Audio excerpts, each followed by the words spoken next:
U.S. Ambassador to South Korea Mark Lippert underscored the robust Seoul-Washington alliance, calling it the best it's ever been.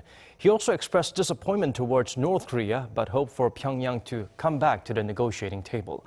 Kwon Soa brings us the message from the diplomat that leaves a lasting impression as he readies to bid farewell to Korea. Katchi Kapshida. Let's go together, is what U.S. Ambassador to Seoul Mark Lippert wished for the South Korea-U.S. alliance as he held his most likely last press briefing at the ambassador's residence in downtown Seoul Friday. Lippert highlighted the two countries' achievements and alignment, especially when it comes to North Korea policy.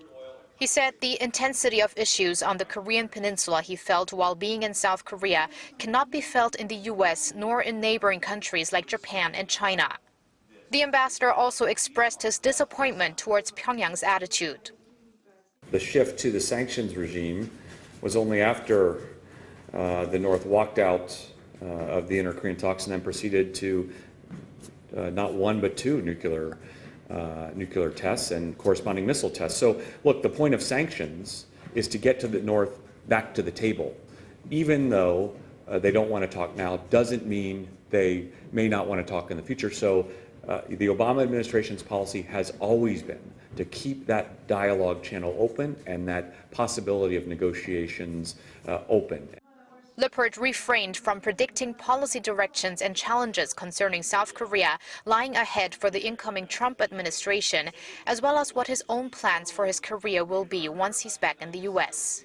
He does intend, however, to keep working towards shaping up the relationship between Seoul and Washington. Lippert called his leaving of South Korea bittersweet and showed tears when making remarks on his experience during his more than 2-year stay in the country. To all the tens and thousands of Koreans with whom our paths have crossed, I say thank you. Thank you for your help in strengthening our friendship and our alliance.